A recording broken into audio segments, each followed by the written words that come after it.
আউযুবিল্লাহি মিনাশ শাইতানির রাজিম। বিসমিল্লাহির রহমানির রহিম। বক্তব্য দীর্ঘায়িত করব না। আহারে কি কন? বক্তব্য দিবে যারা আমার সিনিয়র ভাইরা আছে তারা বক্তব্য দিবে। আমি একটা কথা বলবো। বলো বাবাজি। আমাদের বাংলা ভাষায় একটা কথা আছে, কিছু পেতে হলে কিছু দিতে হয়। নিঃসন্দেহে তুই ঠিক কথা বলেছিস। এই একটা ভাষা। আমরা সবাই টিকটক প্ল্যাটফর্মে আসছি কেন? শুধুমাত্র ভালোবাসা দেওয়ার জন্য।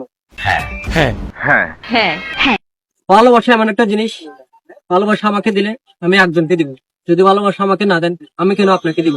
সেটা হচ্ছে আমার কথা। কি আশ্চর্য কথা! মিজান ভাইকে ভালোবাসা যারা দিয়েছেন, সত্যি আপনাদের সবাইকে আমাদের কক্সবাজার জেলা টিকটক পরিবারের পক্ষ থেকে অসংখ্য অসংখ্য ধন্যবাদ। Thank you so much. আর একটা কথা না বললে নয়, এটা আসলে এখানে বলার মতো কথা না, তবু আপনাদেরকে বলতেছি। ইতিমধ্যে আপনারা সবাই জানেন আমাদের কক্সবাজার জেলার টিকটক পরিবারের পক্ষ থেকে একটা পণ্য মিলন মেলা হতে যাচ্ছে। এই তোমার এই ফালতু কথা শোনার টাইম আমার নাই। আমাদের 31 তারিখ 5 মাস 2024 আমাদের মিলন মেলার ডেট। আপনারা কেউ অবহেলা করবেন না প্লিজ। আপনাদের সবার কাছে আমাদের কক্সবাজার জেলা টিকটক পরিবারের পক্ষ থেকে বিনীতভাবে হাত জোড় করে রিকোয়েস্ট করতেছি। মানুষ আমাদেরকে অনেকে অনেক কিছু বলতেছে এই মিলন মেলার জন্য, অনেকে অনেক ভাবে টিটকারি দিচ্ছে, তবু আমরা ভাই কানে নিচ্ছি না। যে যাই বলো, আমরা সবাই 10 মার 10 জন ছেলে এক মায়ের ছেলের মতো ওই মিলন মেলা করে যাবো ইনশাল্লাহ।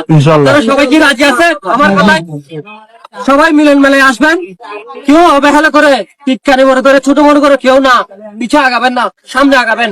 আপনার বুকে যতক্ষণ বুকের পাঠান থাকে ততক্ষণ বুকের পাঠানের মতো আপনি অবশ্যই আমাদের মিলন মেলা অংশগ্রহণ করবেন।